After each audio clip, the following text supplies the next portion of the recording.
Hello, I'm Matt Welch with Nick Gillespie on Ask a Libertarian 2012 Day. We're here to celebrate the paperback publication of the Declaration of Independence. Our next question comes via email. Dave Williams. When I purchased my home at the crest of the housing crash, our town was paying first-time home buyers $3,000 toward closing costs, no questions asked. I just walked into town hall and got free money without asking them where it came from. I've since been wondering if this is something that a libertarian should avoid on principle. Should I repay the town on principle? Ask a libertarian ethicist. Nick Gillespie. Yeah, oh boy.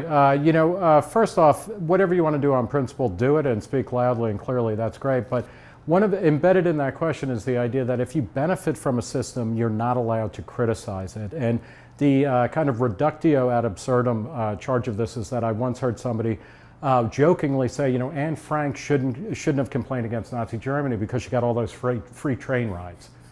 To bring it back to something like this, do it, but then talk about it and talk about why it's wrong. And, there's no reason to be cynical about this.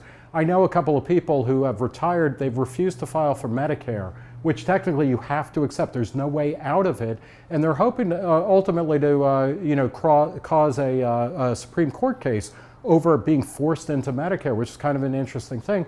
But the point is that we need to be talking about these programs and where the money comes from and how stupid it is. So take the money, but don't run. Take the money and talk more about why that giving you that money was stupid in the first place. It's pretty impossible to live your life without benefiting, either in quotation marks or without, from the government. And I think it's a tall order to ask of every single person who believes in a limited government that they don't take advantage of this stuff. That said, whenever you find yourself taking advantage of the mortgage interest deduction, ask yourself, is this a better way to advance housing policy or policy in general? We talk a lot about at Reason the various ways that middle class entitlements or upper middle class entitlements, whether it's in the mortgage interest deduction or in student loan artificially submerging interest rate payments in student loans, whether this is just and whether it makes sense in the context of a country that is out of money.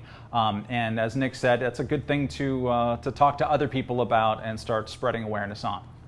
That's Ask a Libertarian 2012. We're celebrating the paperback publication of the Declaration of Independence, and we'll be back shortly.